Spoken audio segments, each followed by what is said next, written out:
a huge part of a man's work is being able to look at what's my relationship to my father, because he's the blueprint of masculinity and being a man.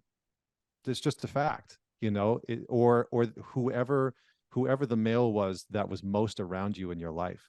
He's the blueprint for what you looked up to as a child and looked at and said, that's what it looks like to be a man. That's what it looks like to be masculine.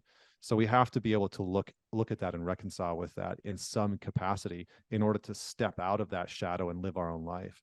Yeah. So I just want to push a little bit harder on that. So we have to look at the relationship, and that's what I mean. And maybe you're getting to the answer on that is like, how do you do that? Like is that journaling? Is it just sitting and pontificating on all the experiences you had with your father? Is it interviewing him or people in your life that knew both of you? Like tactically, what does that actually Yeah. look like? Because that's what I want. Like, I want to Yeah. do that, but I don't know what that means or how to do it. It makes sense. Yes. Now, what do we do? So I'll give you this one, and then we can talk about anger and give the tacticals Awesome. for that as well. So with your father, there's a number of different ways to go about it, but the very simple place that you start is, am I trying to avoid being like him, or am I trying to be like him and surpass him? So just kind Mm, of seeing what area do I fall into, and then you can dig a little bit deeper and say, what did I learn from my father? So you could journal about this, right? What were some of the lessons that I wanted to learn from him? What were the lessons that I wanted him to teach me, but I never got? Because that'll show you the vacancy that you're likely feeling into as a man, the things that you actually never received. mm, And then who did I actually want him to be as a father? What I've learned over the years is that many men have a version of who they wanted their father to be, right? I wanted him to be nicer. I wanted him to show up to my baseball games more. I wanted him to be nicer to my mom. I wanted him to teach me, how to camp, whatever it is. But most men have a version of their father who has never showed up. And that's who they really have to start to get to know. Who did you want your father to be that he wasn't? So that's just a good thing to sit down and journal with.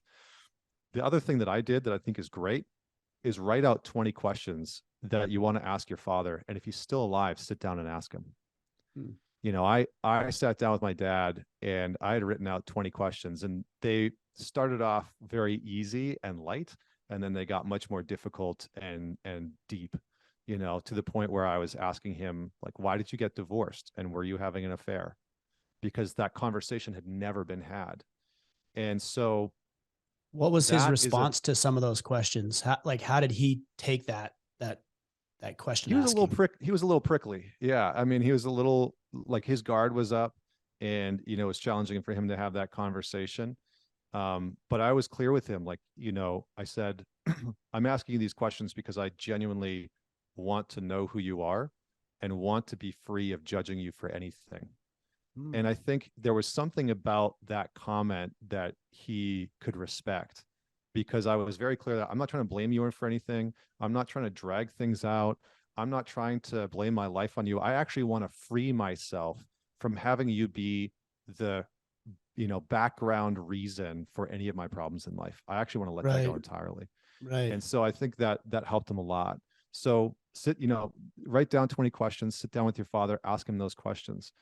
If you don't know your dad, try and go on a journey to understand who he was. Many men, it's like 1 in 4 kids in America will grow up without a father in the household now, which is astronomical. So there's a high chance you just didn't really know your father. And so part of your journey might be to actually go on a little bit of a quest to interview the people that knew him best, to understand him.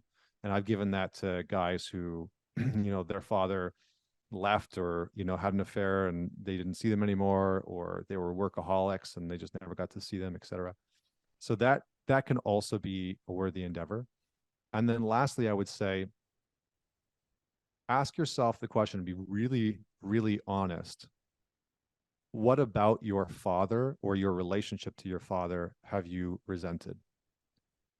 And I think that a lot of men are carrying around, at least maybe I shouldn't generalize, a lot of men that I've worked with over the last decade from all over the world, not just North America, Europe, Asia, Australia, the UK, Ireland, are carrying resentment towards their father. And resentment is just poisonous.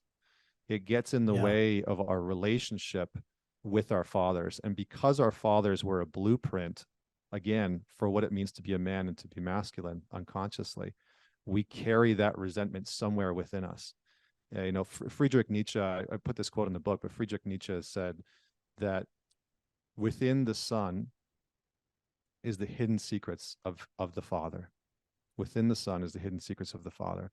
And so there's this notion that whatever was hiding within our fathers, whatever he didn't have developed within himself, that we are carrying that on in some capacity within our relationships, within our lives. So I was thinking to myself, you know, there's probably a lot of guys who are not willing to do this work for probably multiple reasons. Maybe it's just painful. I think that's probably the biggest. It's just painful. It might be that they don't know how. That might be an issue. It might be that it's painful. I would say that's probably a big issue. And in my head, I'm thinking to myself, you know, with 3 boys and a little girl, I'm like, man, if I'm not willing to do it for myself, because we were talking about your father, but what about your kids' father, which is you? If you're not willing to do it for yourself for whatever reason, man, think about what we can do for our sons if we figure this stuff out. Because if we don't, they're doomed, just like we were. Yeah. And you know, a lot of times I hear guys be like, yeah, my dad, my father, my this, my that. It's like, okay, well, all that's true. And I agree with you. It's like programming. It's all true. But you're also a grown-ass man. And so it's time to put that stuff aside, to address it so you can set it aside, not just ignore it, but to address it so you can put it aside and change the trajectory of our lives for ourselves, yes, and also for our sons who will have our secrets revealed in them.